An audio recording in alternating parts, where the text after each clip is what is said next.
I wanted to do an episode completely debunking Matt Pat's Star Fox episode, but technical issues, my side, not Star Fox, are kind of in the way right now. So, Sammy has asked me if I would do a quickie. Let me rephrase that. Samus wanted me to do a quickie on Metroid to show why a morph ball is necessary for a bounty hunter in a power suit. It is David versus Goliath here on Captain Quacer channel.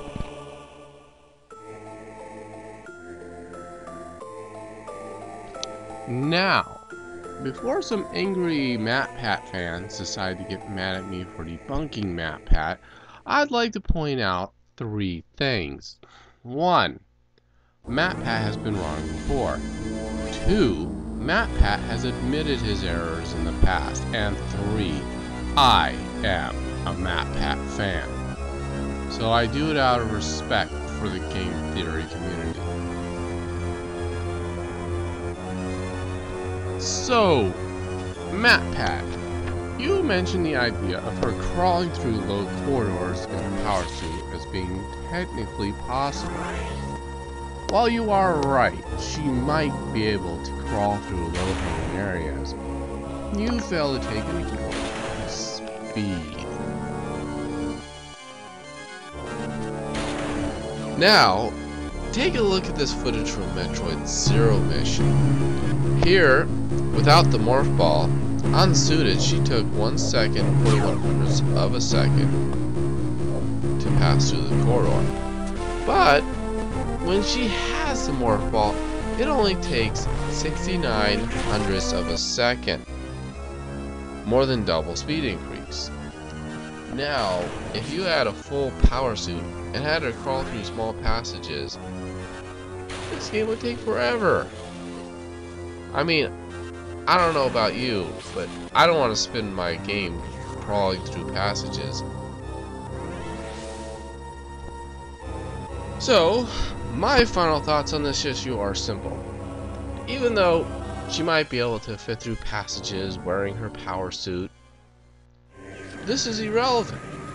The morph ball provides speed, and all bounty hunters crave speed. Now, onto another subject. A question for MatPat regarding Zero Mission. You do a very good job at researching this, so you're the person who could answer this.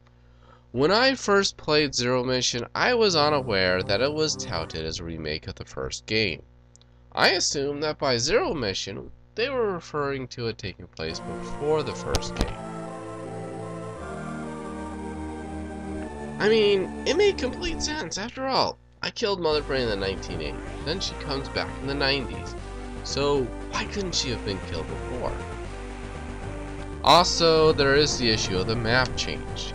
It is one thing to add new areas outside of the first game in a remake, but to alter maps in the way they did reminds me of how the map was altered between the first and third Metroid games. As if, perhaps, the Space Pirates made repairs between games, but didn't repair it to Zero Mission standards before the next game. The changes could also be accounted for by damage from the explosion. Under that interpretation, I thought, hey, it's very appropriate for them to include the first game, but only after you finish Zero Mission.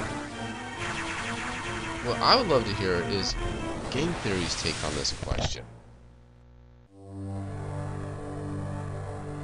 There is one point you might bring up, and that is the power suit. At the beginning of Zero Mission, Samus has a suit more akin to the first game.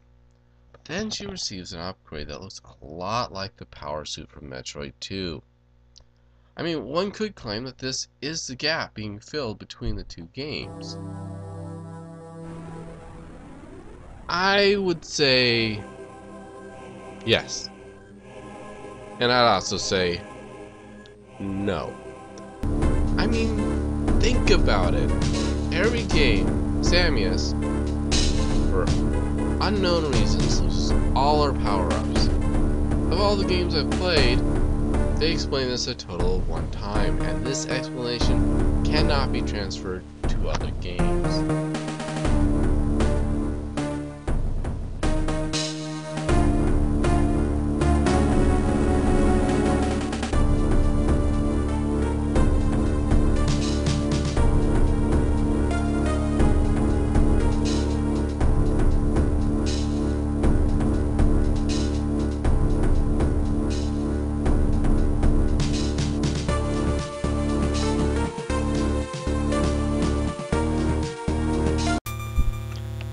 I would suggest that after Zero Mission was done, Samus had to make repairs and figure out how to duplicate the power suit.